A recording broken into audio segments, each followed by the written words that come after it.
দেশের অন্যান্য খাতের তুলনায় বিচার বিভাগ সবচেয়ে বেশি অবহেলিত বলে মন্তব্য করেছেন আইনমন্ত্রী মোহাম্মদ আসাদুজ্জামান। শনিবার মহাখালীর ব্র্যাক সেন্টারে নারী ও শিশু নির্যাতন দমন ট্রাইব্যুনালের পদ্ধতিগত প্রতিবন্ধকতা ও নিরসনের উপায় নিয়ে গবেষণার ফল প্রকাশ অনুষ্ঠানে একথা বলেন তিনি। এ সময় তনু হত্যা মামলার অগ্রগতি নিয়েও কথা বলেন মন্ত্রী। জানান, বাকি আসামিদের দ্রুতই আইনের আওতায় আনা হবে।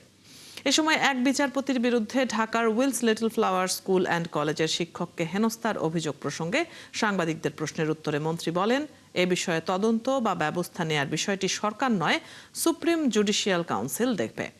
অনুষ্ঠানে অতীতে সরকারের বিচার বিভাগের ভূমিকা নিয়েও প্রশ্ন তোলেন আইনমন্ত্রী। অভিযোগ করেন, কিছু বিচারক রাজনৈতিক উদ্দেশ্যে বিচার প্রক্রিয়াকে প্রভাবিত করেছেন।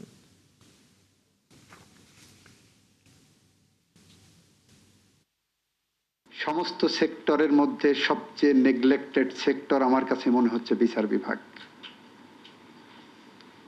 কারণ আমার দেশের গোটা বিচার বিভাগের জন্য, বিচার ব্যবস্থার জন্য জাতীয় বাজেট থেকে বরাদ্দ করা হচ্ছে 2200 কোটি টাকা মাত্র। অন্য দুইজনের ব্যাপারে আইন যে প্রেসক্রিপশন দিয়েছে, আমরা আইনের প্রেসক্রিপশন অনুসারে আমাদের সদিচ্ছা প্রকাশ করব এবং তা করতে যে যত দ্রুত সম্ভব তাদেরকে আইনের আওতায় আনার ব্যবস্থা করব।